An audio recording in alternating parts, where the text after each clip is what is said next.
আমাদের আজকের গল্পটি সম্পূর্ণরূপে প্রাপ্তবয়স্ক ও প্রাপ্তমনস্কদের জন্য। ধূমপান, মদ্যপান ও তামাকজাত দ্রব্য সেবন স্বাস্থ্যের পক্ষে ক্ষতিকারক। আমাদের চ্যানেলের সমস্ত গল্প শুনতে এখনই সাবস্ক্রাইব করুন আমাদের ইউটিউব চ্যানেলটি। বেল আইকনে ক্লিক করতে ভুলবেন না সমস্ত গল্পের আপডেট এবং নোটিফিকেশন সবার আগে পাওয়ার জন্য। নমস্কার, আমি পার্থ প্রতিম দাস রয়েছি আপনার সঙ্গে, আর আপনারা শুনছেন রহস্যের অন্ধকারে। তবে গল্প শুরু করার আগে একটি বিশেষ বার্তা। ইউটিউব বলছে আপনারা যারা আমাদের গল্প শোনেন তাদের প্রায় 70% মানুষ আমাদের চ্যানেলটি সাবস্ক্রাইব না করেই চলে যান। এমনটি করবেন না প্লিজ। আপনার একটা সাবস্ক্রাইব আমাদের এই চ্যানেলের পরিবারের কাছে অত্যন্ত গুরুত্বপূর্ণ। আপনার হাত ধরেই এই পরিবারটি আরও বড় হয়ে উঠবে, তাই সাবস্ক্রাইব করে তবেই যাবেন প্লিজ।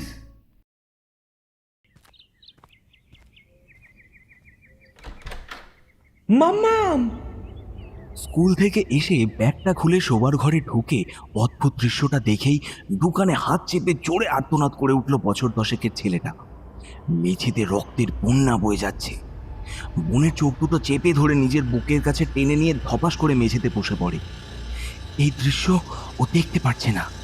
ওদিক থেকে এক নাগাড়ে ভেসে আসছে বলা সেই একই কথাগুলো। আর পালাতে পারবে না, আর না। তোদের বাবাই এবার থেকে আমাদের সাথেই থাকবে। হ্যাঁ, আমাদের সাথেই থাকবে, আমাদের সাথে।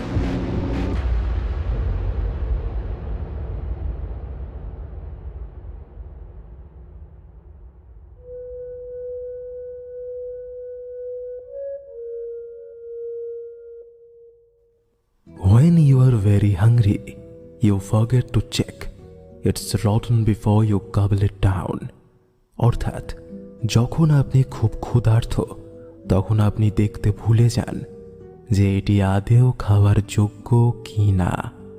খিদে শব্দটা শুনলেই মনে পড়ে কত বিপ্লব, কত সভ্যতা, কত নগর, কত বন্দর গড়ে উঠেছে শুধু পেটের জন্য, অর্থাৎ এই খিদের জন্য। কিন্তু যদি সেই খিদে অস্বাভাবিক হয়, যদি সেই খিদে গ্রাস করতে চায় গোটা মানব জাতিকে, তাহলে? নমস্কার শ্রোতা বন্ধুরা, আমি আসঞ্জন। রহস্যের অন্ধকারে ইউটিউব চ্যানেলে আজ আপনাদের জন্য রেখে গেলাম লেখক প্রীতম দের কলমে খিদে।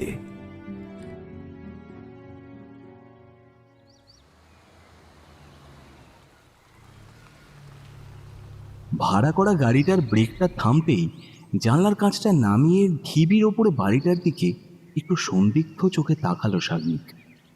মনে মনে ভাবলো, এই বাড়িটাই কি? লোকেশন অনুযায়ী ঠিকঠাক অ্যাড্রেসেই এসেছে তো। মনের মধ্যে ছবিটা যেভাবে সাজিয়েছিল এ যেন ঠিক তার উল্টো। মনের কল্পনার চিত্র আর বাস্তবের জীবন্ত দৃশ্যের বিস্তর ফারাক মুহূর্তের মধ্যে সবকিছুকে ঘেঁটে দিল। উঁচু পাঁচিলে ঘেরা নিথর তিনতলা বাড়িটার গায়ের পলেস্তারা রং খসে খসে পড়ছে।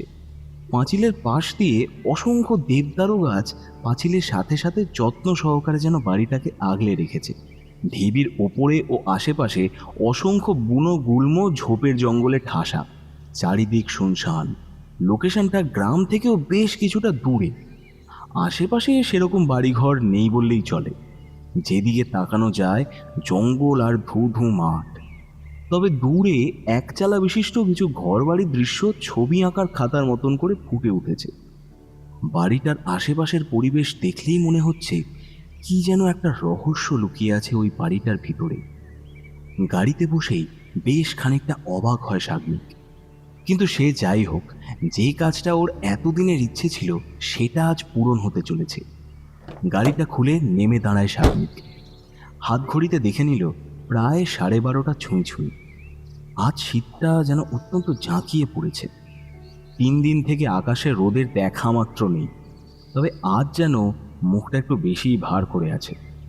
জ্যাকেটের চেনটা গলা পর্যন্ত টেনে ব্যাগটা কাঁধে নিয়ে ধীর গতিতে সন্দিহান দৃষ্টি নিয়ে সরু রাস্তাটা ধরে হাঁটতে হাঁটতে ঢিবিটার উপরে উঠে গেটের সামনে পৌঁছলো সাগ্নিক।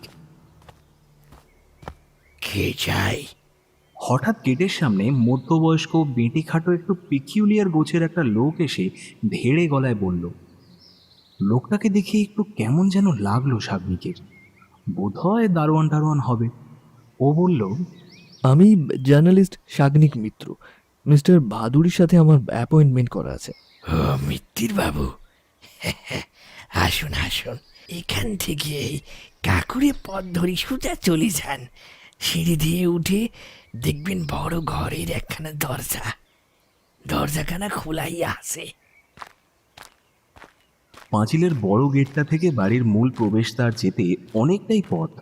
চশমাটা একটু ঠিক করে পুরো বাড়িটার বাইরের চারিদিকটা নিরীক্ষণ করতে করতে কাঁকড় বিছানো জঙ্গল, আগাছায় ঢাকা সরু রাস্তাটা ধরে সোজা দরজার দিকে এগিয়ে গেল শাগনিক।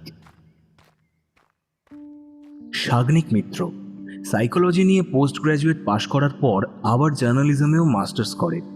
এরপর ইন্টারভিউ দিয়ে প্রথমে একটা বাংলার বড় পপুলার নিউজ চ্যানেলে নিউজ রিডার হিসেবে প্রায় বছরখানেক মতন কাজ করার পর নিজেই সিদ্ধান্ত নেয় যে এই কাজ তার জন্য নয়। কাজটা ছাড়ার পর বেশ কয়েকটা নিউজ চ্যানেলের সাংবাদিক, নিউজ রিডার ও দৈনিক সংবাদপত্রের সম্পাদক হওয়ার অফার হাতে পেয়েও ছেড়ে দিয়েছে। আসলে ওর এই সাধারণ সাংবাদিকতা ঠিক ভালো লাগে না, কারণ ওর প্যাশনটা একটু অন্য ধরনের। ওর যেটা প্যাশন সেটা হলো অফবিট ক্রাইমের উপর রিসার্চ করা। এই ধরনের ক্রাইমে কতটা সাইকোলজিক্যাল এফেক্ট আছে এটা নিয়েই ও কাজ করতে চায়। আরও এ বিষয়ে পড়াশোনা করে ডিটেলসে জানতে চায়। এই ধরনের ক্রিমিনালদের সাইকোলজি নিয়েই ও বেশি ইন্টারেস্টেড। একজন অরিজিনাল ক্রিমিনাল যাকে বলে ঠিক তেমন নয়, তবুও সে ক্রাইম কেন করে, আর করেই বা কীভাবে? আর 5টা মানুষের মতো দৈনিক সাধারণ জীবনযাপন করেও, সংসার ধর্ম পালন করেও কিভাবে ঠান্ডা মাথায় খুনটা করে, সেটা নিয়ে রিসার্চ করতে চায় শাগনিক। জেলের ম্যাজিস্ট্রেটের সাথেও এ বিষয়েও কথা বলে। এখান থেকে বেশ খানিকটা রসদও জোগাড় করে। তারপরেই মাথায় আসে মিস্টার অভিমন্যু ভাদুড়ির হঠাৎ করে নির্বাসনে চলে যাওয়ার কথা। মিস্টার অভিমন্যু ভাদুড়ি আজ শুধুই রহস্যে ঘেরা একটা নাম। মাস 8 আগে শাগনিক একটা বিশেষ ইন্টারভিউ রিকোয়েস্টের অ্যাপ্লাই করেই বসে প্রখ্যাত প্রডিউসার মিস্টার অভিমন্যু ভাদুড়িকে। এই অভিমন্যু ভাদুড়ি হলেন বিশাল নামকরা একজন প্রযোজক। অনেক সুপারহিট বাংলা, হিন্দি ছাড়াও বহু ভাষার ছবি তিনি প্রডিউস করেছেন ও ছবিগুলো যথেষ্ট লাভজনকভাবেই ব্যবসা করেছে। এমনকি তাকে বেশ কিছু ছবিতে গুরুত্বপূর্ণ ভূমিকায় অভিনয় করতেও দেখা গেছে। ইনি এমনই একজন পার্সোনালিটি যার দিকে অভিনেতারা, ডিরেক্টররা, অন্যান্য প্রডিউসাররা সব সময় একেবারে মুখিয়ে আছেন। এই মুখিয়ে থাকার কারণ এমনিতেই সমাজে ইনি একজন নামজাদা প্রডিউসার, অভিনেতা। তার উপর কয়েক বছর হলো তার স্ত্রী নিখোঁজের পর থেকে হঠাৎ করে নিজেকে এই বাহ্যিক জগৎ থেকে একেবারে নির্বাসিত করেছেন। লাইমলাইট থেকে সরে গিয়ে হঠাৎই অন্তরাল করে ফেলেছেন নিজেকে। আর রহস্যটা ঠিক এইখানেই। ওর মতো এতটা সাকসেসফুল একজন পার্সোনালিটি, যে কিনা এতটা ক্ষমতাবান একজন মানুষ, তার স্ত্রীর অন্তর্ধান রহস্যের কারণ কিন্তু আজও অধরা। স্ত্রীর এই হঠাৎই অন্তর্ধানের পর থেকে উনি একবারও প্রকাশ্যে আসেননি, বরং থাকতে শুরু করলেন বীরভূম ও ঝাড়খণ্ডের সীমানা লাগোয়া প্রত্যন্ত একটা গ্রাম, মহিষা গ্রামের কাছে। প্রায় জনবসতিহীন একটা জায়গায়, যেখানে কাছাকাছি সেরকম কোনো জনবসতিও নেই বললেই চলে। আর ওর মতো এতটা প্রতিপত্তিশালী নামজাদা মানুষটা অন্তরালে থেকেও আজ শাগনিকের মতো একজন সামান্য রিসার্চারের ইন্টারভিউ রিকোয়েস্টটা অ্যাকসেপ্ট করেছেন।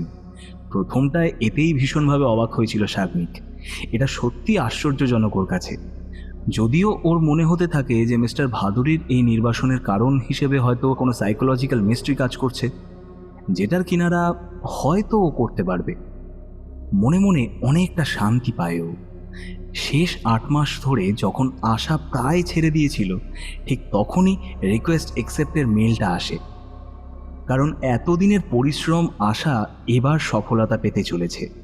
সমস্ত কথা হয়ে গিয়েছে মেলেই। অ্যাড্রেস ও লোকেশন অনুযায়ী গাড়ি নিয়ে বেরিয়ে পড়ে শাগনিক।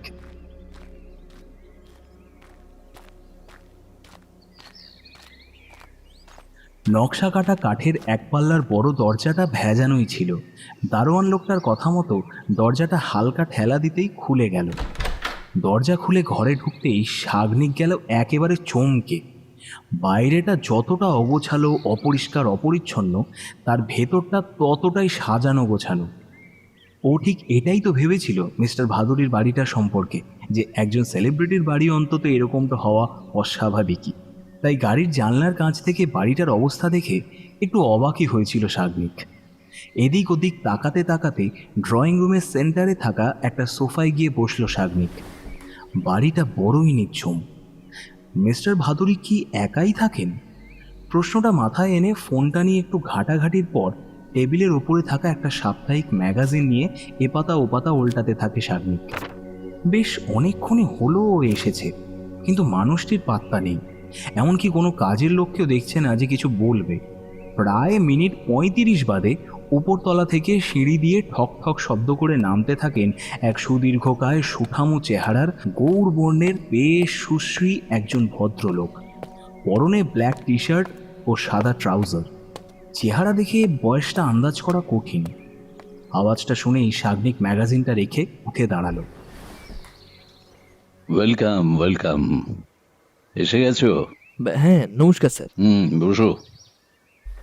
ওয়েল, তুমি চা আর কোল্ড ড্রিঙ্কসের মধ্যে কোনটা খাবে বলো? না না স্যার, ব্যস্ত হবেন না, আমি কিছু খাবো না, জাস্ট ইন্টারভিউটা নিয়ে বেরিয়ে যাব। সে কি যা, কি যে বলো। আরে এই প্রথম তুমি আমার বাড়িতে এলে, তা আবার হয় নাকি? আরে আমি তো ভাবছি তোমার সাথে লাঞ্চ করব, আর সেই মতো ব্যবস্থাও করে রেখেছি। না না স্যার, এই যে আপনি লাঞ্চের অফার করেছেন এটাই অনেক। ইন্টারভিউটা নিতে যতক্ষণ, তারপরে বেরিয়ে যাব।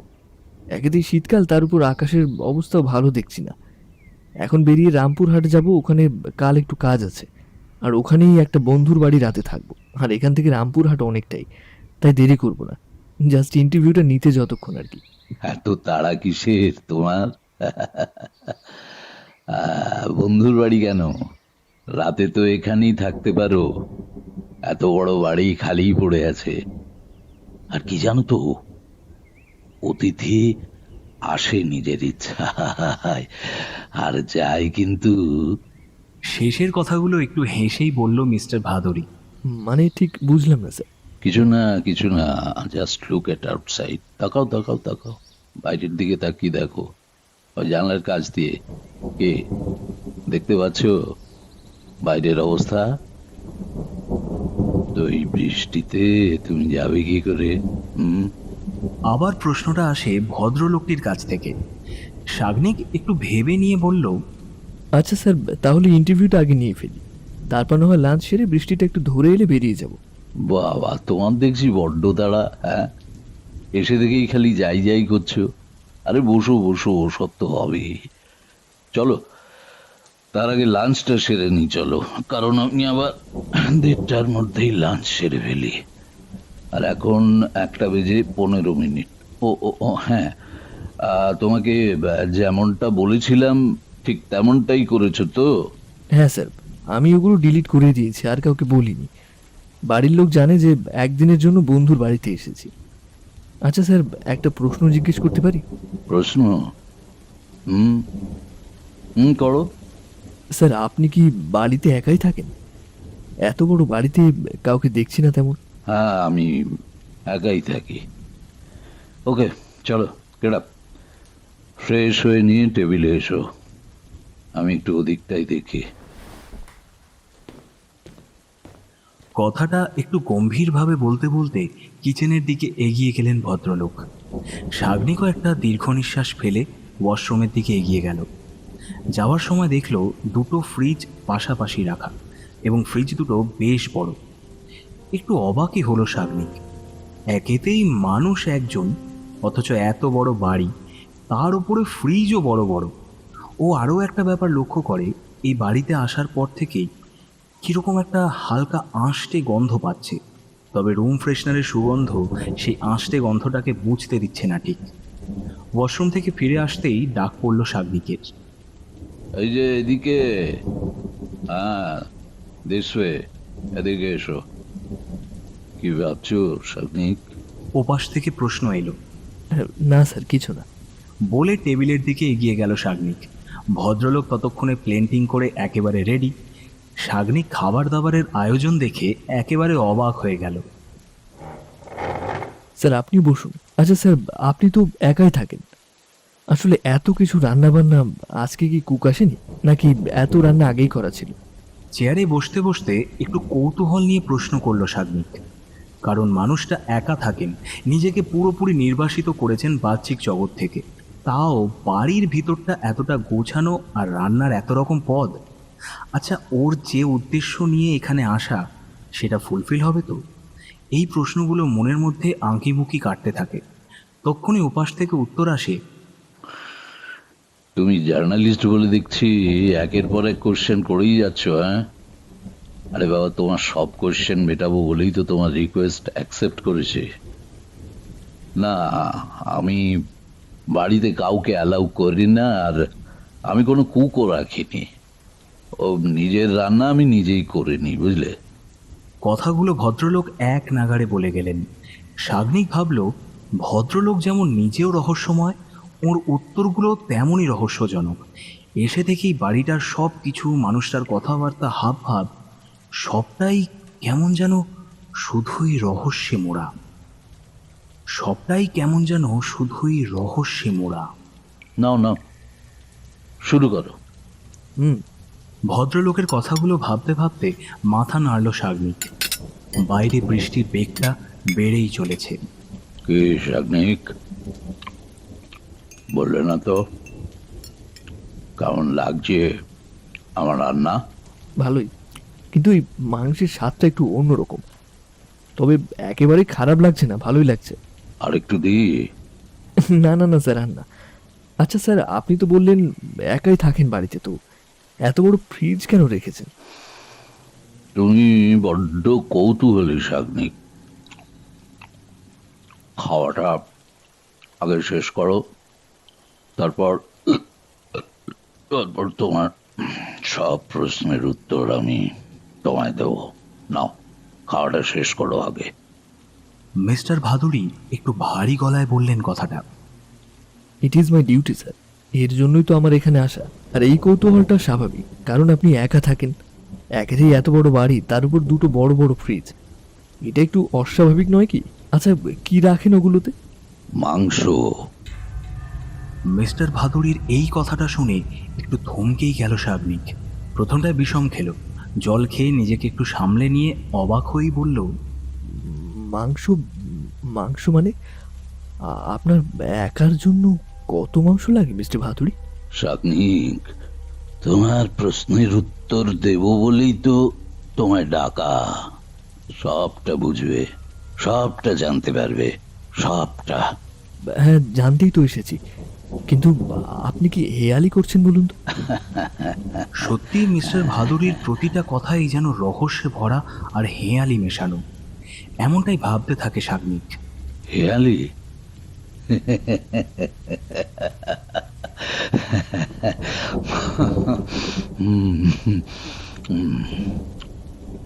খেয়ে নাও, খেয়ে নাও। লাঞ্চটা সেরে না হয় তোমার সব প্রশ্নের উত্তরগুলো এক এক করে দেব। তার জন্যই তো তোমার এখানে আসা, তাই না? নাও নাও, খেয়ে নাও, খাও। মিস্টার ভাদুড়ির কাছ থেকে ওর প্রশ্নের উত্তর না পেয়ে খেতে খেতে আর কোনো কথা এগোয় না শাগনিক। খাওয়া দাওয়ার পর সোফায় এসে ভদ্রলোকের জন্য অপেক্ষা করতে থাকে সে। ব্যাগ থেকে রেকর্ডার মেশিনটা বার করে রেডি হয় ইন্টারভিউটা নেওয়ার জন্য। কিন্তু হঠাৎ পেটটা কেমন যেন পড়ে উঠল। শরীরটা হঠাৎই কেমন যেন আনইজি ফিল হচ্ছে, গাটা যেন গুলিয়ে যাচ্ছে, শরীর থেকে রীতিমতো ঘাম ঝরতে লাগলো, বমি বমিও পাচ্ছে। কিন্তু এমন কেন হঠাৎ করে শুরু হলো? ও আর সামলাতে না পেরে একবার ওয়াক তুলেই ওয়াশরুমের দিকে ছুটে গেল। বেসিনের কাছে ঝুঁকে বমি করতে লাগলো বেশ কয়েকবার।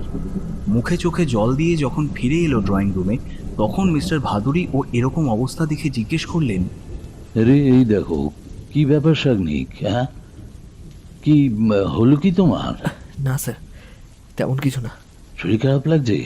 আসলে শরীরটা হঠাৎই অস্থির হয়ে উঠল, বমি হওয়াতে কিছুটা ঠিক লাগছে। বসো বসো বসো বসো বসো। কি হঠাৎই এরকম হয়ে গেল? আচ্ছা আচ্ছা আচ্ছা, তুমি এখানে বসো, আমি আমি তোমার জন্য ওষুধ নিয়ে আসছি, দাঁড়াও। মিস্টার ভাদুরীর দেওয়া ওষুধটা খেতে না খেতেই আবার গাটা গলিয়ে উঠল। ওয়াশরুমে গিয়ে আবার বমি করলো শাগনিক। শরীরটাতে যেন বল পাচ্ছে না। এদিকে দুপুর গড়িয়ে বিকেল হয়ে আসছে। বৃষ্টিটা মাঝে ঘন্টাখানেক একটু ধরলেও আবার শুরু হয়েছে প্রবলভাবে। লিজেন শাগনিক, এই ওষুধটা খেয়ে তুমি একটু রেস্ট নাও, বুঝলে? আমার মনে হয় তোমার আজ না বেরোনোই ভালো। একেতেই তোমার শরীরের যা হাল, আর বাইরেও যা দুর্যোগ অবস্থা, তাতে তোমাকে একা ছেড়ে দেওয়াটা আমার উচিত হবে না। না না না, উচিত হবে না। তুমি তুমি এক কাজ করো, তুমি বরং একটু রেস্ট নাও, ঠিক হয়ে যাবে। ওকে? কি বলছেন স্যার? আমি একটা কাজে এসেছি, সেটা আমাকে করতেই হবে। আর আর কাজটা সেরেই বাড়িতে যাব। আমার কিছু হবে না। আরে তুমি হবে না বললে কি হবে? এখান থেকে রামপুরহাট কত দূর জানো? বেশ অনেকটা ডিস্টেন্স। আর আকাশের অবস্থা দেখছো তো, কি দুর্যোগ চলছে। আরে বাবা, জানি জানি তুমি তোমার কাজে এসেছো, কিন্তু কি করবে? শরীর পারমিট না করলে কাজটা ঠিকঠাক কি করে করবে বলো? হ্যাঁ, শোনো, তাই যেটা বলছি শোনো, রাতটা এখানে রেস্ট নিয়ে আর তোমার কাজটা কমপ্লিট করে একেবারে কাল শরীর ভালো থাকলে আর্লি মর্নিং বেরিয়ে যাবে। কি? শাগনিক প্রথমটায় রাজি না হলেও নিজের শরীরের কথা ভেবে আর রিস্ক নিতে পারল না। মিস্টার ভাদুরীর দেওয়া ওষুধ খেয়ে নিচের একটা ঘরেই শুয়ে পড়ল। ওদিকে অঝোরে বৃষ্টি হয়েই চলেছে। আর এই অকালের ঘোর বৃষ্টিতে এই জনবসতিহীন জায়গাটায় শীতের সন্ধ্যের কালো ছায়াও নামছে দ্রুত গতিতে।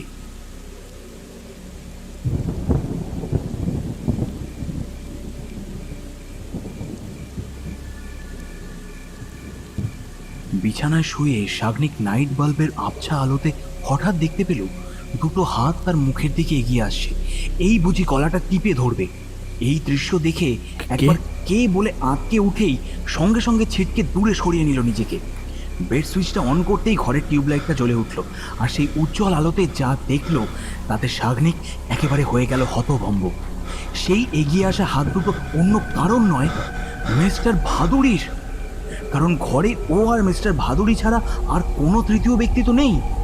লাইটের আলোতে শাগনিক দেখতে পায় লোকটা বিছানার উপর উঠে এসে বসেছে। মুখে যেন এক পৈশাচিক হাসি খেলছে। এই অবস্থা দেখে শাগনিক বলে উঠল, মিস্টার ভাদুরী, মিস্টার ভাদুরী, আপনি আপনি এরকম কেন করছেন? কি হয়েছে আপনার? Have you gone mad? কি করতে চাইছিলেন? আমাকে কি আপনি খুন করতে? মুখের কথাগুলো শেষ করতে না করতেই হিংস্র বাঘের মতো ঝাঁপিয়ে পড়ল লোকটা শাগনিকের গায়ের ওপর। শক্ত হাত দুটো দিয়ে ও টুঁটি চিপে ধরল। লোকটার চোখ মুখ থেকে বেরিয়ে আসছে এক চেরা বিশ্রী শয়তানের হাসি। ওদিকে প্রচণ্ডভাবে গোঙাতে থাকে শাগনিক। জিভটা যেন গলা থেকে একেবারে বাইরে বেরিয়ে আসছে।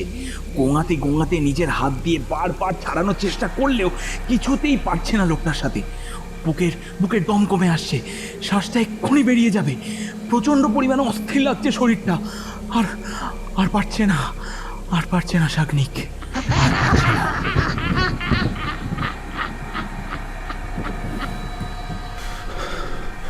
ধর্মর করে উঠে বসে প্রচণ্ড পরিমাণে হাঁপাতে থাকে শাগনিক। সারা গা ঘামে ভিজে গেছে। ঘরটা তখন আবছা অন্ধকার, শুধুই নাইট বাল্বটা চলছে। এটা স্বপ্নের থেকে দুঃস্বপ্নই বলা চলে। বুকের হৃৎপিণ্ডটা তখনও খানিক থুকপুক করেই চলেছে। তবে শরীরটা আগের থেকে অনেকটা বেটার লাগছে। বালিশের কাছটা একটু হাত দিতেই চশমাটা হাতে থাকে। ওটা চোখে দিয়ে অন্ধকার বিছানার মধ্যেই হাতড়াতে থাকে শাগনিক। ফোনটাও তো মাথার কাছেই রেখেছিল শোবার সময়। কোথায় গেল?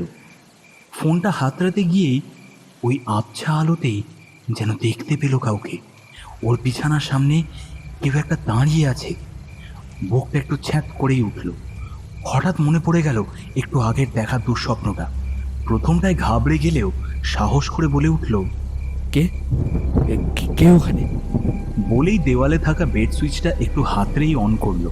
আলো জ্বলতেই শাগনিক দেখল ঘরের মধ্যে বিছানার সামনে দাঁড়িয়ে আছে একটু আগেই স্বপ্নে দেখা লোকটা।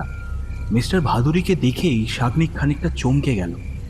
একটু আগেই ও এরকম স্বপ্নটাই তো দেখছিল। একটু থতমত খেয়ে অবাক হয়ে শাগনিক প্রশ্নটা করল, আপনি আপনি এইখানে, মানে অন্ধকারে দাঁড়িয়ে? ওপাশ থেকে মিস্টার ভাদুরী একটু হেসেই বলল, হ্যাঁ হ্যাঁ, আমি জানতে এসেছিলাম তোমার শরীর কেমন। তো এখন সুস্থ লাগছে বোধহয়। তো আমার ইন্টারভিউ নেবে না? হুম? হ্যাঁ, নেব তো।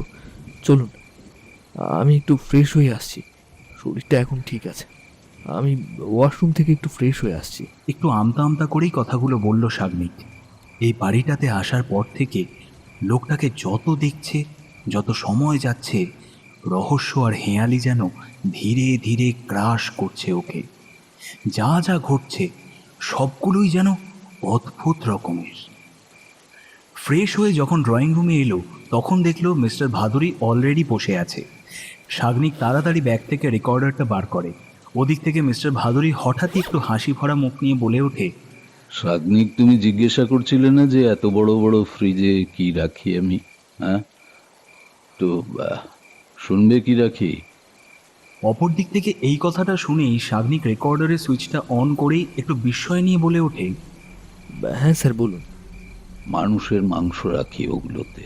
হ্যাঁ, হিউম্যান ফ্লেশ, মানুষের মাংস।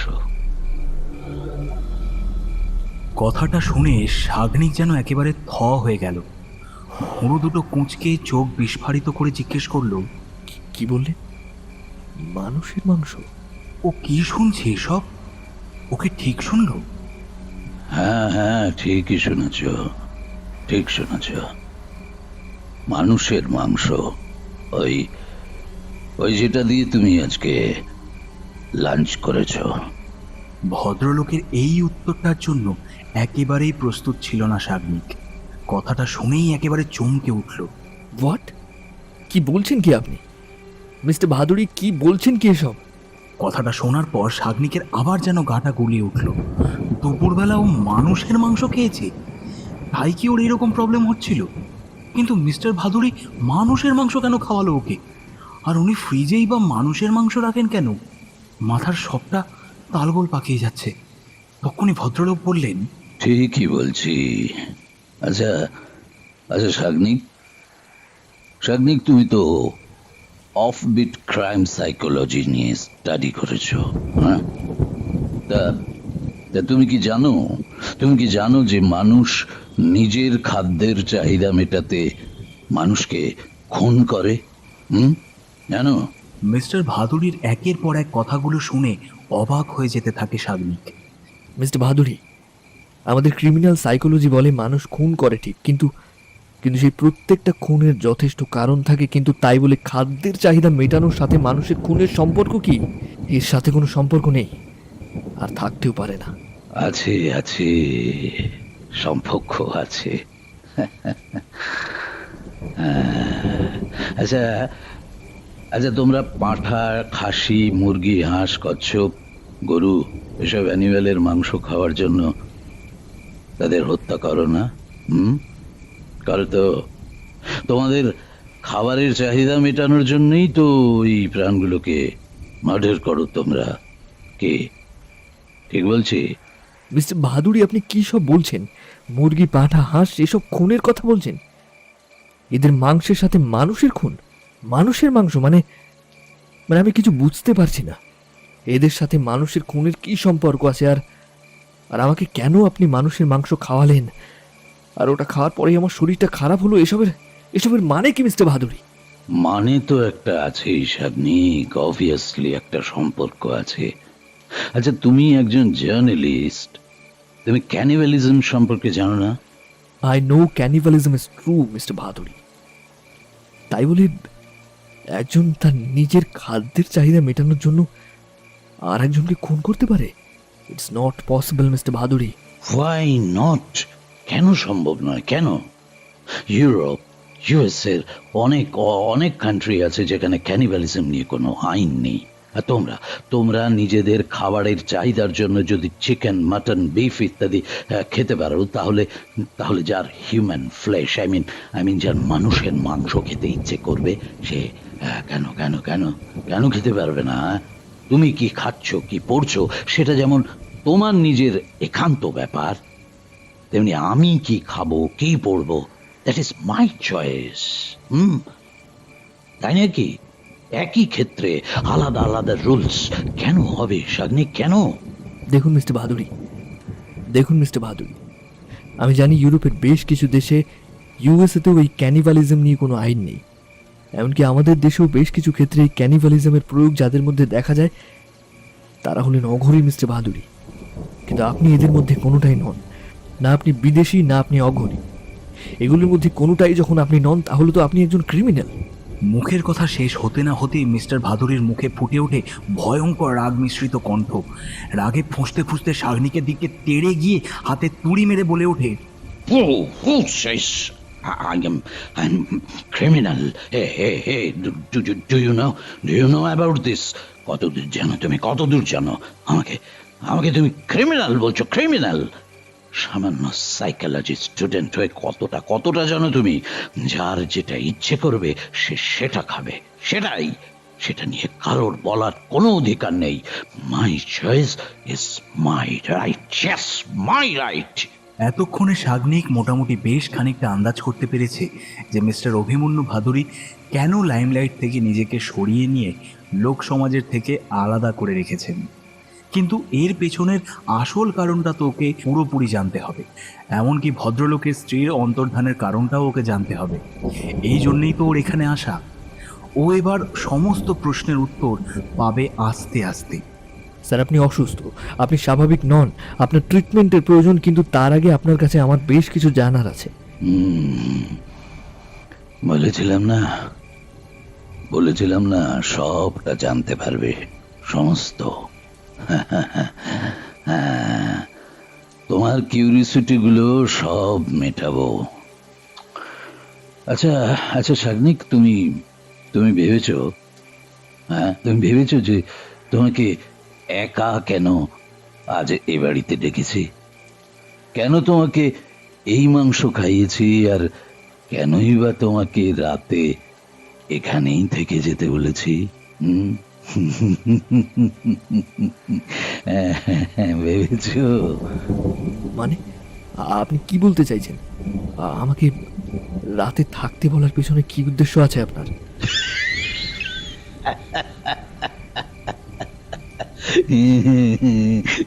শাগনিক, তুমি যেটা এখন ভাবছো, আমি সেটাই বলতে চেয়েছি তোমাকে। না শাগনিক, আমি অসুস্থ নই, আই এম টোটালি ফিট। শোনো, তোমাকে তো আমি এই জন্যই বাড়িতে ডেকেছি, আর তোমার শরীরটা খারাপ হলো বলে এই জন্যই থাকতে বলেছি যে আজ রাতের ডিনারটা আমি তোমার মাংস দিয়েই সারবো। হোয়াট? কি যা তা বলছেন তখন থেকে? আপনি পাগল হয়ে গেছেন মিস্টার ভাদুড়ি। আপনার অনেক বাজে বাজে কথা সেই দুপুর থেকে আমি সহ্য করছি। আমার তখনই আন্দাজ করা উচিত ছিল, কিন্তু আমি তখন আপনার এই উদ্দেশ্যের কথা তখন ভাবতেই পারিনি। আর না, এবার বেশ বুঝতে পারছি কেন সব ছেড়ে এরকম রুরাল জায়গায় নিজেকে আলাদা করে রেখেছেন। আপনি বললেই তো হবে না যে আপনি অসুস্থ নন। আপনি 100% একজন সাইকো পেশেন্ট। আপনার ট্রিটমেন্টের প্রয়োজন। ফোনটা কোথায় গেল? আমি তো বিছানায় রেখে শুয়েছিলাম। এতক্ষণে তালে গোলে মোবাইলের কথাটা ভুলেই গিয়েছিল শাগনিক। আসলে দুপুর থেকে যা যা ঘটে চলেছে ওর সাথে, কথাগুলো বলতে বলতে আবার সেই ঘরের দিকে দৌড়ে যেতে গেল যেই ঘরে ও শুয়েছিল। তক্ষুনি প্রকাণ্ড শয়তানের মতো ক্রূর হাসিতে ফেটে পড়লেন সোফায় বসে থাকা ভদ্রলোকটি। তার মুখ থেকে ব্যঙ্গাত্মক সুরে বেরিয়ে এলো,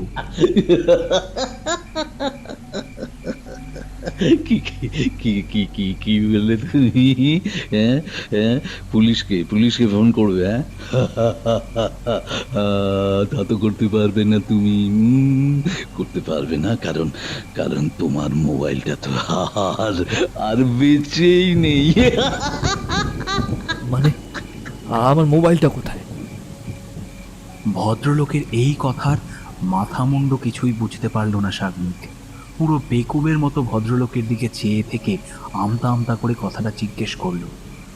শাগনিকের কথার প্রত্যুত্তরে মিস্টার ভাদুরী কিরকম যেন শান্ত ধীর স্থির হয়ে যেন সেরকম কিছুই করেননি এরকম একটা হাসি মুখ নিয়ে বললেন, আসলে কি হয়েছে জানো তো, ওই তোমার মোবাইলটা তুমি শোয়ার সময় মাথার কাছে রেখে ঘুমিয়ে পড়েছিলে। তো আমি তখন ওই ঘরে ঢুকে ওটাকে নিয়ে গিয়ে মার্ডার করেছি। আরে এত কেয়ারলেস হয়ে তুমি জার্নালিজমটা করবে কি করে বলো তো? হ্যাঁ, আর তার উপর কিনা অপিট সাইকোলজিক্যাল ক্রাইম নিয়ে, যেখানে কিনা প্রতিটি পদে পদে বিপদ আসতেই পারে, যেমন এখন কথাটা অর্ধেক রেখে মিস্টার ভাদুরী থামলেন। ও তো তখন এত কিছু ভাবে উনি বুঝতেও পারেনি যে এত কিছু ঘটতে পারে।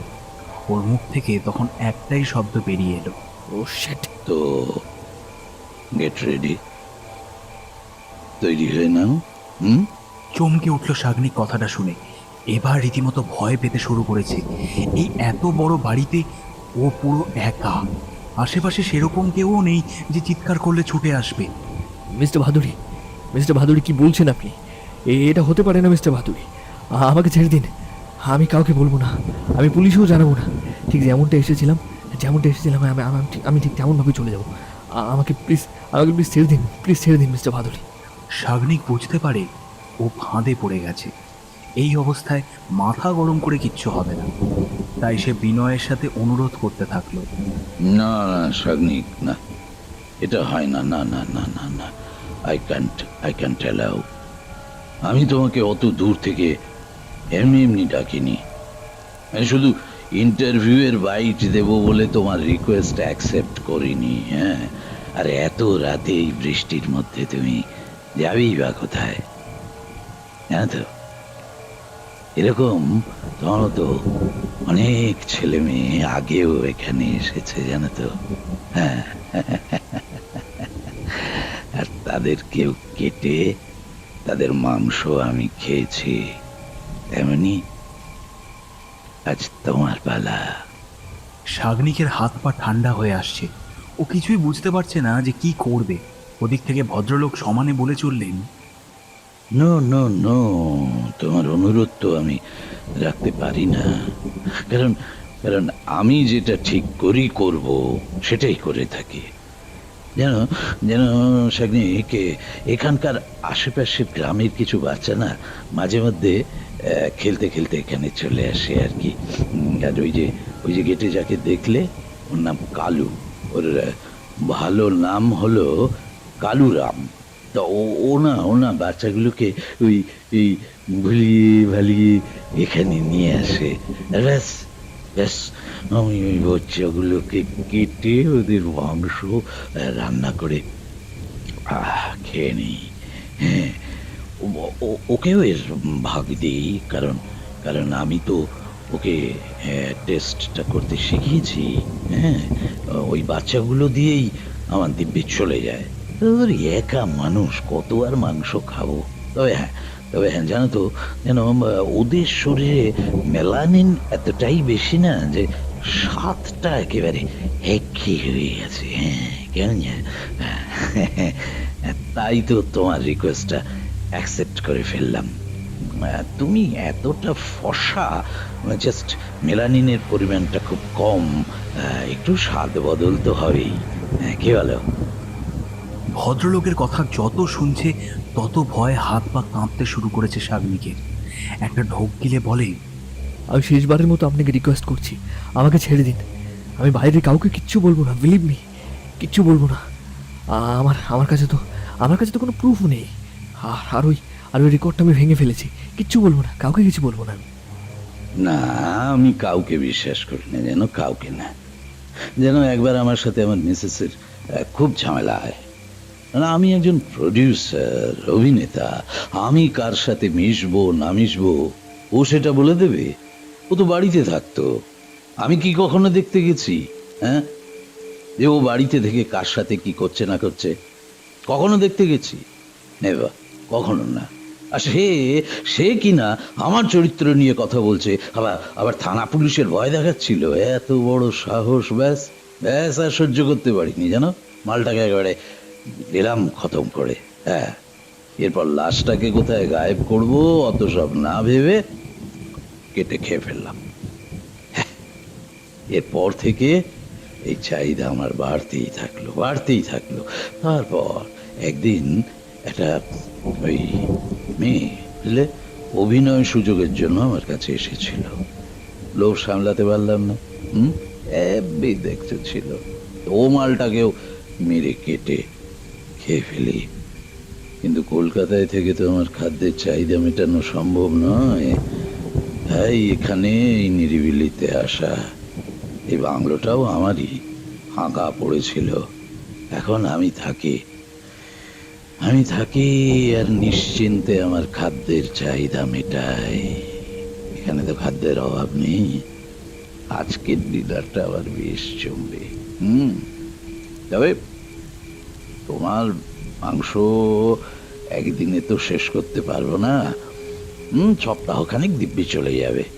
নাও নাও নাও নাও নাও নাও, রেডি হও, পোশাকগুলো খুলে ফেলো। কি নিজে থেকে খুলবে নাকি আমাকে জোর করতে হবে, কোনটা? শাগনিক এতক্ষণ ধরে টানা কথাগুলো হতভম্বের মতো শুনছিল। বুঝে গেছে হাজার অনুরোধ করেও এই সাইকো পেশেন্টের হাত থেকে নিজেকে মুক্ত করতে সে পারবে না। এ ফাঁদ থেকে মুক্তি এত সহজে পাওয়া সম্ভব নয়। ওর বাঁচার আশা একেবারেই নেই।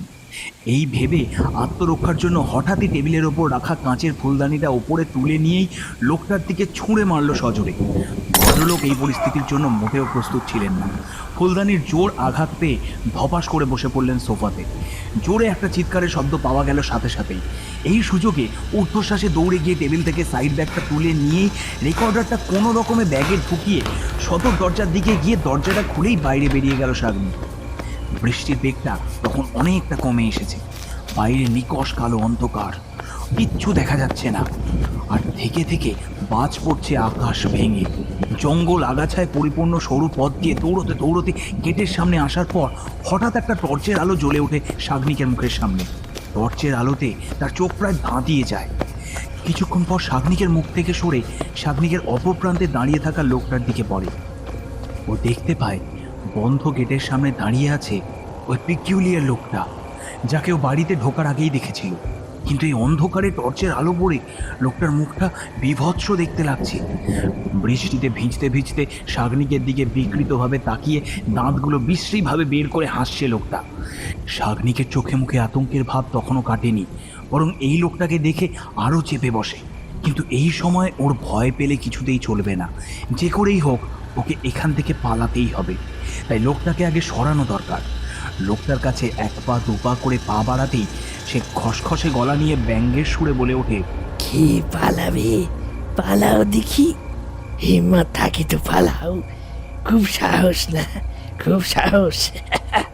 বাবুর মুখের সামনে থেকে গেরাস ছিটকে যাবে এই প্রথমবার দেখছি। এত সোজা। এবার পিছন ফিরে তাকিয়ে দেখো দেখি। কালুরামের কথাগুলো শুনে একটু বিস্ময় নিয়ে পিছন ঘুরে তাকাতেই চমকে ওঠে শাগনিক।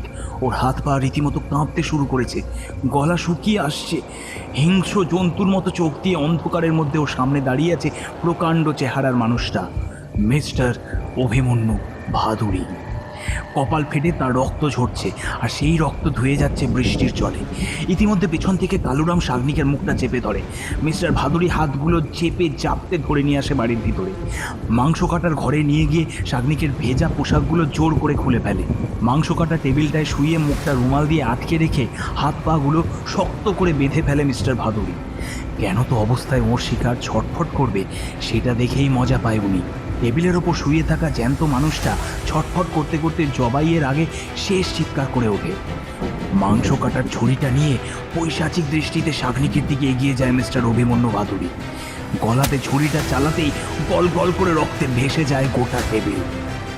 মুন্ডহীন নগ্ন ধরটা কিছুক্ষণ ছটফট করতে করতে এক সময় নিস্তেজ হয়ে পড়ে।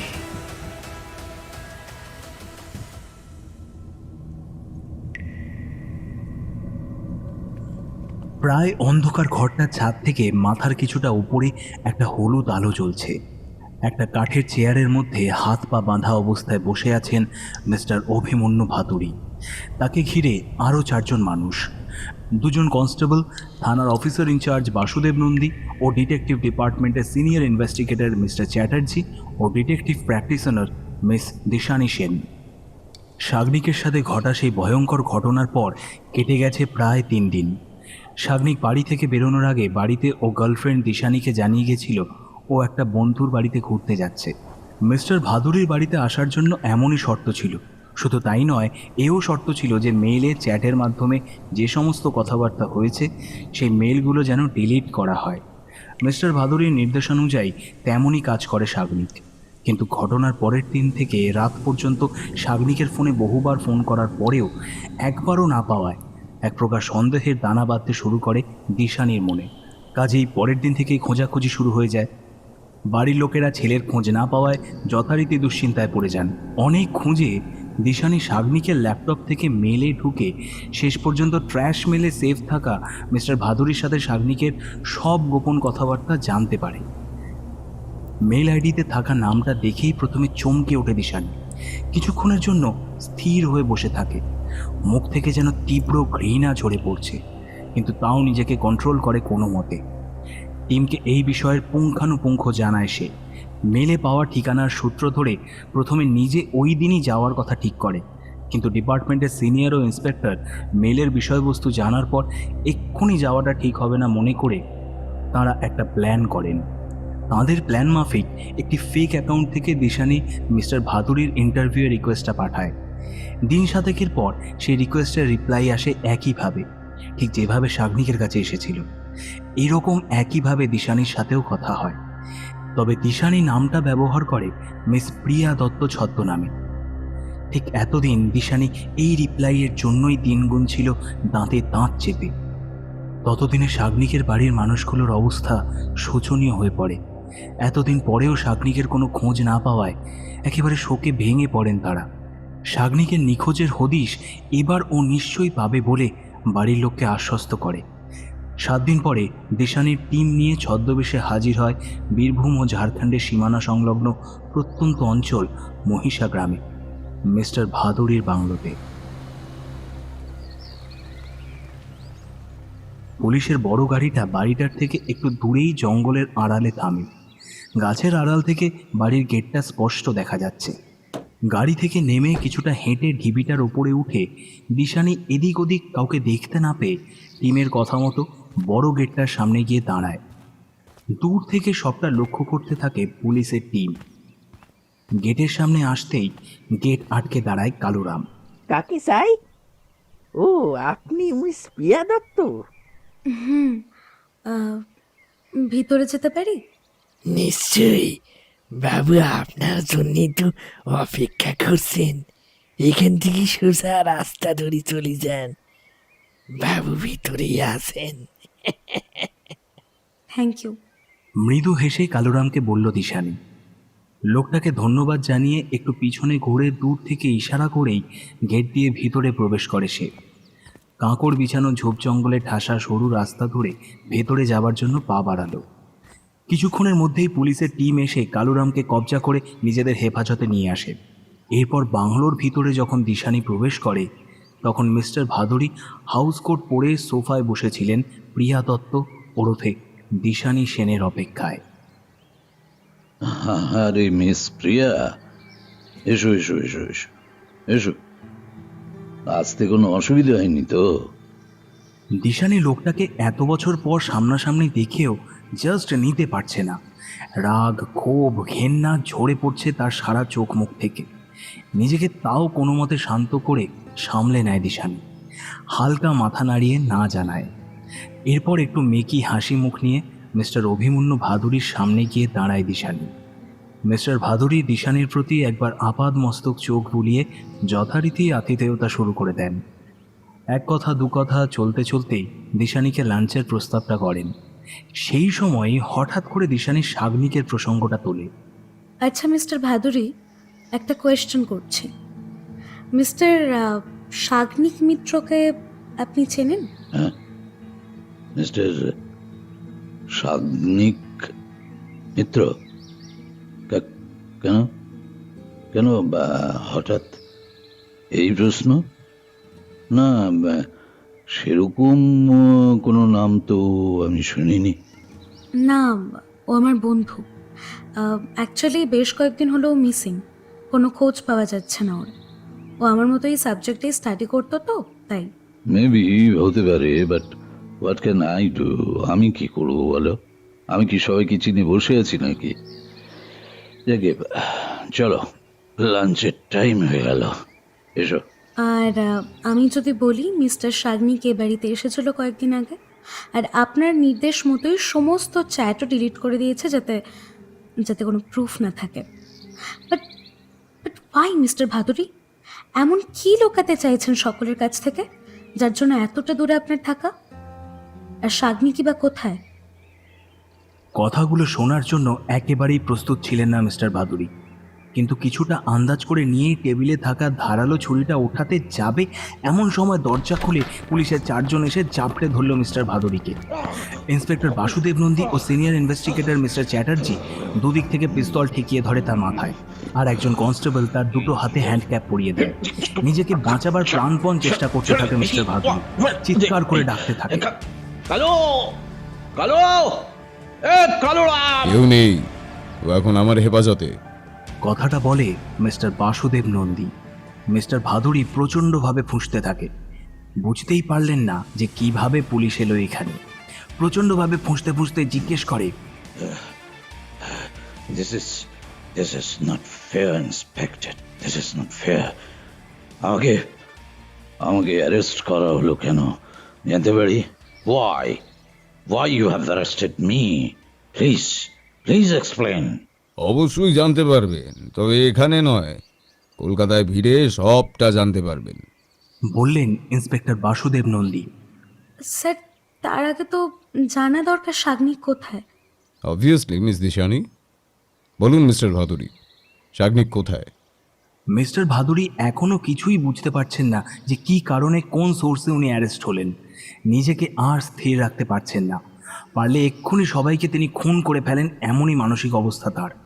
3-4 বার একই প্রশ্ন আসাতে মাথা ঠিক রাখতে না পেরে নিজেকে আর গোপন না রেখে সবার সামনেই চিৎকার করে বলে ওঠেন, I have just eaten him. আমি কেটে খেয়ে ফেলেছি ওকে। Yes, আমি।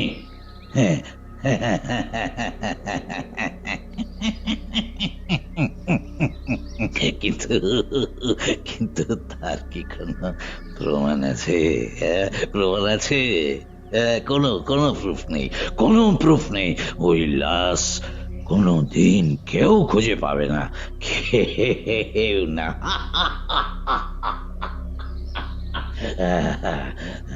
মিস্টার ভাদুরীর কথা শুনে দিশানি একেবারে আঁতকে উঠল। ও কি শুনল? চিৎকার করে উঠল দিশানি। মানে মানে কি বলছেন কি আপনি? হ্যাঁ, কথাগুলো শোনার পর অত্যন্ত রকমের আশ্চর্যের ছাপ দেখা যায় মিস্টার চ্যাটার্জি ও মিস্টার বাসুদেব নন্দী আর কনস্টেবলের চোখে মুখেও। আরও কয়েকবার জেরার পর সেরকম আর কোনো উত্তর না পাওয়ায় সারা বাংলো সার্চ করে পুলিশের টিম। সার্চ করে খোঁজ মেলে মাংস কাটার ঘর থেকে ছুরি, টেবিল, ট্রে, ফ্রিজে রাখা অবশিষ্ট মাংসের টুকরো ইত্যাদি, যেগুলোকে ফরেন্সিক রিপোর্টের জন্য তৎক্ষণাৎ পাঠানো হয়। ওদিকে মিস্টার ভাদুরী ও কালুরামকে কলকাতায় নিয়ে এসে আপাতত ক্রিমিনাল লকআপে রাখা হয়। ইতিমধ্যে প্রতিটা নিউজ চ্যানেল, নিউজ পেপারে, সোশ্যাল মিডিয়ায় লোকের মুখে নিমেষেই ছড়িয়ে পড়ে নির্বাসনে থাকা এতদিন পরে প্রখ্যাত প্রযোজক অভিনেতা অভিমন্যু ভাদুরীর এই হঠাৎ অ্যারেস্ট হওয়ার কথাটা। কোথায় ছিলেন তিনি, কী কারণেই বা অ্যারেস্ট হলেন, ইত্যাদি ইত্যাদি। এবার মুখ খুলুন মিস্টার ভাদুরী, আপনার উপর কিন্তু আরও কেস আছে। আপনি জানতে চাইছিলেন না আপনাকে কেন অ্যারেস্ট করা হলো? কারণ তো অবশ্যই আছে, বললেন ইন্সপেক্টর বাসুদেব বাবু। ওদিকে হো হো করে হেসে উঠলেন মিস্টার ভাদুরী।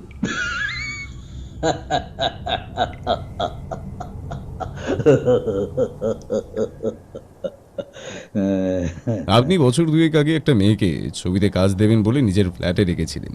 রাতারাতি মেয়েটা উধাও হয়ে গেল। কোথায় বাজার করেছিলেন বলুন? আর সাগনিককে বা কেন খুন করেছেন? Answer me. Mister Basudeb Nandi উঠে দাঁড়িয়ে চিৎকার করেই জিজ্ঞেস করলেন। ওদিকে দিশানির চোখে যেন তখন ক্রোধের আগুন জ্বলছে। হঠাৎই মিস্টার ভাদুড়ি আবার হেসে উঠলেন। কয়েক সেকেন্ড চুপ করে থেকেই নিজেই বলা শুরু করলেন। হ্যাঁ হ্যাঁ, আমি করেছি, সব সব আমি করেছি। ওই সাগ্নিক মিত্রকে কেটে আমি খেয়ে ফেলেছি। I have সোয়ালোড।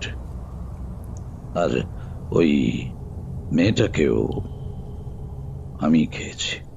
মানে? মিস্টার ভাদুড়ির এই কথা শুনে হকচকিয়ে উঠে প্রশ্নটা করে দিশানি। সবার চোখে মুখেও বিস্ময়ের ছাপ। ওদিকে মিস্টার ভাদুড়ি নিজে থেকেই বলে চলেন। একটা কথা আমার কিছুতেই মাথায় ঢোকে না। হ্যাঁ, আমার যা খেতে ইচ্ছে করবে তা আমি খেতে পারবো না? হ্যাঁ, এ কি অদ্ভুত কথা, কি মুশকিল। আরে ভাই, আপনারাও তো বিভিন্ন প্রাণীর মাংস খান। ওগুলোকেও তো খুন করে কেটে তারপর তেল মশলা দিয়ে মুখরোচক হিসাবে নিজের স্বাদ মতো রান্না করে খান। হ্যাঁ হ্যাঁ, তো আমিও তেমনই খাই। ইয়েস, হ্যাঁ হ্যাঁ, আমি মানুষের মাংস খাই, হিউম্যান ফ্লেশ খাই। তবে কি জানেন, আমার এই মানুষের মাংস খাওয়া আজ নতুন না। ওই যে ওই দিন, হ্যাঁ, স্কুল থেকে আমি আর বোন বাড়ি ফিরে দেখি ঘরের ভিতর থেকে রক্তের ধারা ভেসে আসছে। আমি তখন ক্লাস 5-এ পড়ি আর আমার বোন 1-এ। ঘরে ঢুকেই দেখি যে মেঝেতে মায়ের কোলে মাথা রেখে বাবা শুয়ে রয়েছে। মায়ের ডান হাতে ধারালো ছুরিটায় চাপ চাপ রক্ত লেগে। বাবার বুকে প্রচুর ক্ষত, আর সে ক্ষত থেকে ওই টপ টপ টপ করে তখনও তাজা রক্ত ঝরে পড়ছে। সারা গা আমার মায়ের একেবারে রক্তে মাখামাখি। অথচ ওদিকে মায়ের মুখে একটা অদ্ভুত তৃপ্তির হাসি। আমাদের দেখেই মা বলল, অভি, জানিস তোর বাবাই আর আমাদের ছেড়ে যাবে না, আর যাবে না তোদের ছেড়ে, কোথাও পালাতে পারবে না। আমি ওর পালানোর পথ আটকে দিয়েছি। মামা, কি করেছো তুমি? চুপ, একদম চুপ, লোকে শুনতে পাবে, চেঁচাস না, আস্তে। জানিস অভি, তোদের বাবাই তোদের ছেড়ে তোদের নতুন মায়ের কাছে চলে যাবে বলেছিল। এই নিত্যদিনের অশান্তি আর ভালো লাগছিল না, তাই একটা প্ল্যান করলাম, তোর বাবাইকে মেরে ফেললাম। এবার কি করব জানিস? কি করবে মাম্মা? তোর বাবাইয়ের এই বডিটাকে লুকোনোর একটাই রাস্তা। কি মাম্মা, তুমি কি করবে বাবাইকে নিয়ে? আমাদের পেটের মধ্যে রাখবো। মাম্মাম, আমার খুব ভয় করছে মাম্মা, কি সব বলছো তুমি? ভয় পাস না অভি, একদম ভয় পাস না। দেখ না, দেখ, এবার আমি বডিটাকে পিস পিস করে কাটবো, তারপর যেমন মাটন চিকেন খাই তেমন রান্না করে খেয়ে নেব, আর বাকিটা ফ্রিজে রেখে রেখে খাবো। কেউ ধরতেই পারবে না। জানেন, তখন তো ছোট ছিলাম, আমি বুঝতাম না অতটা। আর আমি তো এইভাবেই বড় হয়েছি, জাস্ট লাইক দিস। প্রথম একটু খারাপ লাগলেও খেতে খেতে মুখে সয়ে যায় ওই মানুষের মাংস। তারপর থেকে এই মুখে আর অন্য প্রাণীর মাংস মোটেও ভালো লাগে না, জাস্ট এই মানুষের মাংস ছাড়া। বাসুদেব বাবু, মিস্টার চ্যাটার্জি, দিশানি সহ দুজন কনস্টেবল হতবাক হয়ে শুনতে থাকে মিস্টার ভাদুরীর বলা কথাগুলো। একটু থেমে মিস্টার ভাদুরী আবার বলে চলে, জানেন তো, একবার কি হলো, বোন খুব জেদ করছিল, মায়ের কথা শুনছিল না একদম। তো মা ওকে এমন মারতে থাকে বেচারা বোনটা মরিয়ে গেল। না মানে মা কিন্তু ওকে মারতে চায়নি, কিন্তু হঠাৎ করে কোথা থেকে কি একটা হয়ে গেল, বোনটা মরে গেল। তো তখন আর কি করা, মাকে বাঁচাতে আমি বোনের লাশটাকে কেটে খেয়ে ফেলি। কিন্তু এরপর বড় হওয়ার সাথে সাথে ওই এনভায়রনমেন্টের সাথে মিশতে মিশতে এই মানুষের মাংসের স্বাদ প্রায় ভুলে গিয়েছিলাম। তারপর একসময় মাও মারা যায়। তারপর আস্তে আস্তে আমার ফিল্ম ইন্ডাস্ট্রিতে আসা, বেশ কাজও করলাম। হ্যাঁ, নাম, যশ, অর্থ, প্রতিপত্তি এগুলো বাড়ছিল। কিন্তু আমার দ্বিতীয় স্ত্রীও আমাকে সন্দেহ করত, আর এই ব্যাপারটা আমি কোনো মতেই মেনে নিতে পারিনি। আরে ইন্ডাস্ট্রিতে থাকতে গেলে ওরকম একটু আধটু তো করতে হয়, সেটা আমার স্ত্রী আবার মানতে নারাজ ছিল। তা একদিন প্রবল অশান্তি শুরু হলো, সহ্য করতে না পেরে করে ফেললাম খুন। ব্যাস, সেই পুরনো নেশা আবার মাথা চাড়া দিয়ে উঠল। এই সময় লাশ লোকানোর তো একটাই পথ, যা হলো আমার পেট।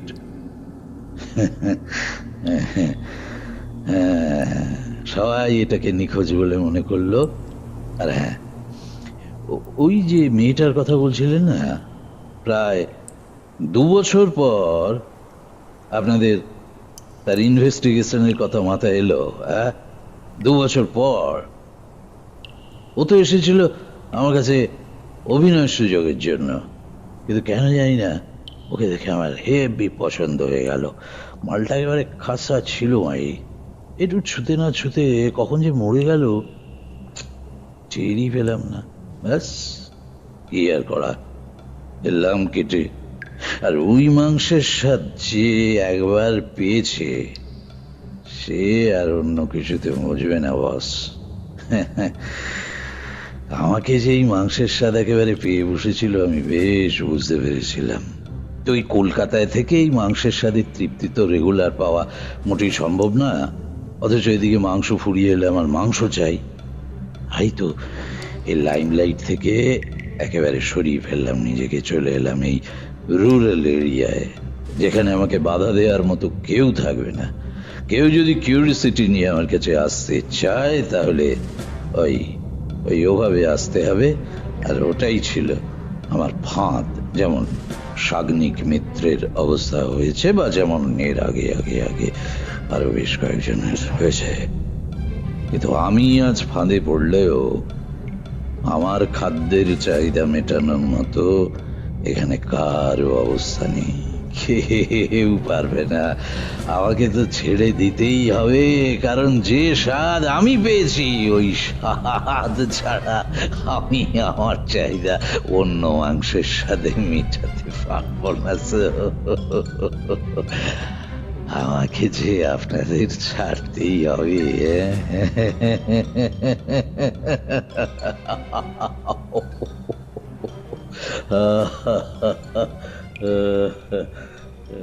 এতটা একটানা বলে মিস্টার ভাদুরী আবার হো হো করে হেসে উঠল।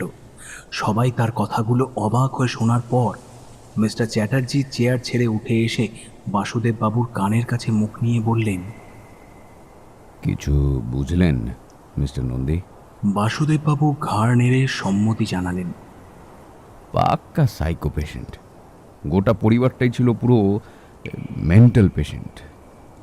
আগে একে মেন্টাল অ্যাসাইলামে দেওয়া ছাড়া আর তো কোনো উপায় দেখছি না।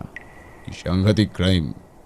ছবির পর্দায় এই চেনা মানুষটাকে দেখে কি এতদিন বোঝার উপায় ছিল যে মানুষটা একটা সাইকো ক্রিমিনাল? হ্যাঁ, তবে এ জাতে মাতাল হলে কি হবে, তাহলে একেবারে ঠিক। মানুষকে ইন্টারভিউ দেওয়ার নামে নিজের ফাঁদে ফেলার প্রসেসটা দেখেছেন একবার? হ্যাঁ, অদ্ভুত। আর ভাবুন মিস্টার নন্দী, আমাদের কিছু করতেই হলো না, ধরা পড়ে কেমন গড় করে নিজের করা ক্রাইমগুলো এক এক করে বলে গেল। এটাও কিন্তু অদ্ভুত ব্যাপার, তাই না? মানে উনি চাইছেনটা কি? আচ্ছা, ওই রেকর্ডারটা অন ছিল তো? একদম অন্ত করেই রেখেছিলাম। আর উনি কি চাইছেন সেটা ক্লিয়ার করার জন্য তো কাল মিটিংটা করা দরকার।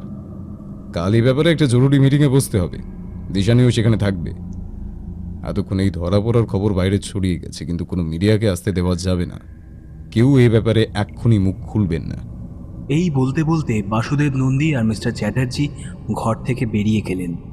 ওদিকে দিশানির চোখ মুখ থেকে যেন প্রতিশোধের আগুন ঠিকরে বেরোচ্ছে। দিশানি একটাও কথা না বলে বাকিদের সাথে ঘর থেকে বেরিয়ে যায়।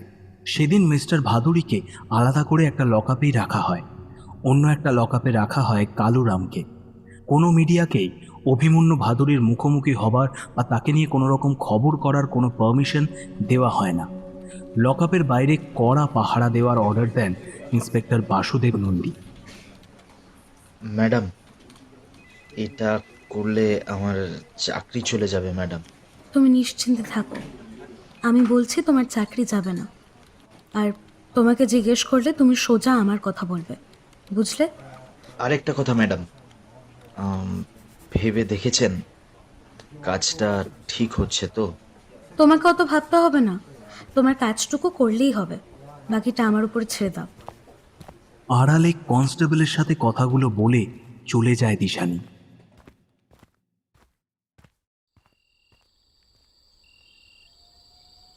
রাত প্রায় 2টো। মিস্টার ভাদুড়ি দেখতে পায় লকআপের গেটটা যেন ভেজানো, ওতে তালা নেই। খুব সন্তর্পণে ধীরে ধীরে লকআপ থেকে বেরিয়ে পালিয়ে যায় সে। রাস্তায় বেরিয়ে দৌড়তে থাকলেই হঠাৎই দুটো বড় বড় তাগড়াই চেহারার কুকুর চিৎকার করতে করতে ওর পিছু নেয়। ছুটতে ছুটতে পিছনে তাকালে দেখতে পায় জন্তু দুটো ওর দিকেই ধেয়ে আসছে। প্রায় 20 মিনিট মতো ছুটতে ছুটতে কুকুর দুটো মিস্টার ভাদুড়িকে একটা নির্জন জায়গায় এনে ফেলে। এখান থেকে লোকালয় বেশ খানিকটাই দূরে। চিৎকার করলে তেমন কেউ শুনতেও পাবে না। ভয় প্রাণ বাঁচানোর তাগিদে এতটা দৌড়ে মিস্টার ভাদুড়ির আর দৌড়ানোর দম নেই। প্রচণ্ড পরিমাণে হাঁপাতে হাঁপাতে মাটিতে লুটিয়ে পড়েছে। আর ওদিকে 3 হাত দূর থেকে কুকুরগুলো সমানে ডেকে চলেছে একইভাবে। হাঁপাতে হাঁপাতে চাঁদের জোছনায় ঢুলু ঢুলু চোখে হঠাৎ লক্ষ্য করে কেউ যেন তার সামনে এসে দাঁড়িয়েছে। চোখ দুটো উপরে তুলতেই পূর্ণিমার আলোয় পরিষ্কার দেখতে পায় যে মিস দিশানি সেন তার সামনে দাঁড়িয়ে, আর তার চোখে মুখে প্রতিশোধের আগুন। কি চিনতে পারছেন মিস্টার অভিমন্যু ভাদুড়ি? এ কি, তুমি তুমি এখানে? কেন, সেই সেই ছোট্ট দিশুকে মনে আছে আপনার? দিশু? দিশু? কে কে কে কে তুমি? কে কে? দিশু নামটা শুনেই চমকে ওঠে মিস্টার ভাদুড়ি। হঠাৎই মনে পড়ে যায় অতীতে ফেলে আসা স্মৃতি। জন্ম দিয়েছিলেন ঠিকই, কিন্তু কিন্তু বাচ্চাটাকে একটুকু সহ্য করতে পারতেন না। আপনার কাজ, পার্টি, গ্ল্যামার জগৎ নিয়ে শুধু মেতেছিলেন আপনি, তাই না? এমনকি তাকে মেরে ফেলার চেষ্টা করেছিলেন এক সময়। আর আমার মা কি দোষ করেছিল? হ্যাঁ, সে তো কোনো দোষ করেনি। তবে তবে তাকে কেন সুইসাইড করতে হলো? শুধুমাত্র আপনার জন্য, শুধুমাত্র আপনার জন্য। আপনাকে বাবা বলতে আমার ঘেন্না লাগে। ছি, জাস্ট হেট ইউ, বুঝেছেন? Just hate you. একটু থেমে দিশানি আবার বলা শুরু করে, মা মারা যাওয়ার পর মামার বাড়িতে মানুষ হই, কিন্তু আমার নতুন মা যে ছিল, আমার ছোট মা, সেও আমাকে খুব ভালোবাসতো। তার অপরাধ কি ছিল মিস্টার ভাদুড়ি, যে আপনি তার সাথে ওরকম নৃশংস আচরণ করলেন?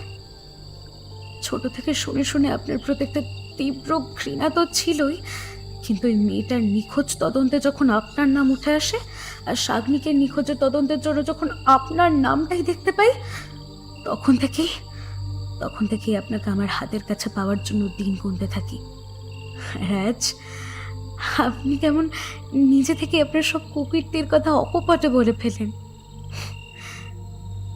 আমার ভালোবাসা ছিল শাগনিক, ওর সাথে কেন করলেন এমন? হ্যাঁ, আপনি আমার মাকে মেরেছেন, আমার মতো একটা মেয়েকে মেরেছেন, আর শাগনিককে না জানি আরো কত মানুষের প্রাণ আপনার হাতে শেষ হয়ে গেছে শুধুমাত্র আপনার খাদ্যের চাহিদা পূরণ করার জন্য, আপনার জিভের স্বাদ মেটানোর জন্য।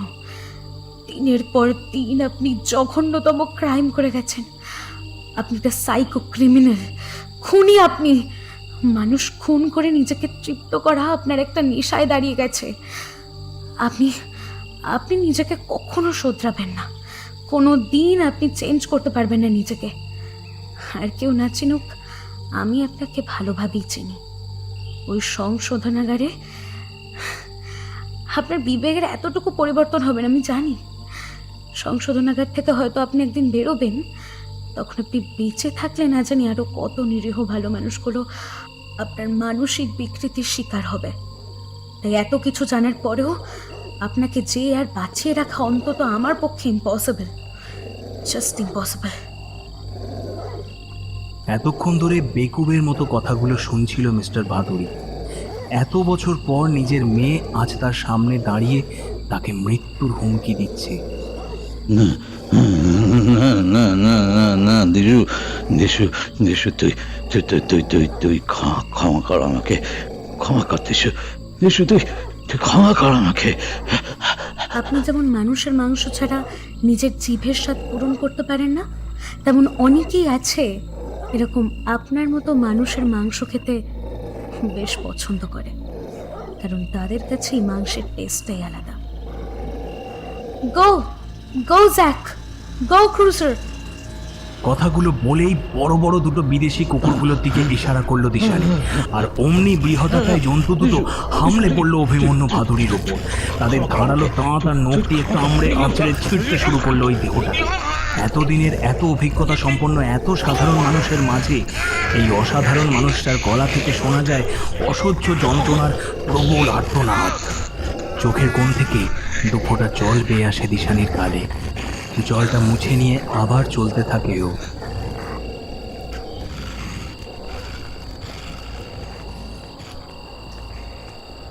শীতের গভীর রাতে চাঁদের স্মিত জ্যোৎস্নায় আত খাওয়া বিক্ষত দেহটার থেকে চারিদিকে ছড়িয়ে থাকা তরল পদার্থ চকচক করছে। চারিদিক পুরো নিস্তব্ধ, শুধু ঝিঁঝি পোকা এক নাগারে ডেকে যাচ্ছে। তার মধ্যে জন্তু দুটো মাংসের স্বাদে নিজেদের পরিতৃপ্ত করে জিভ দিয়ে মুখ চাটতে চাটতে চলেছে দিশানির পিছু পিছু।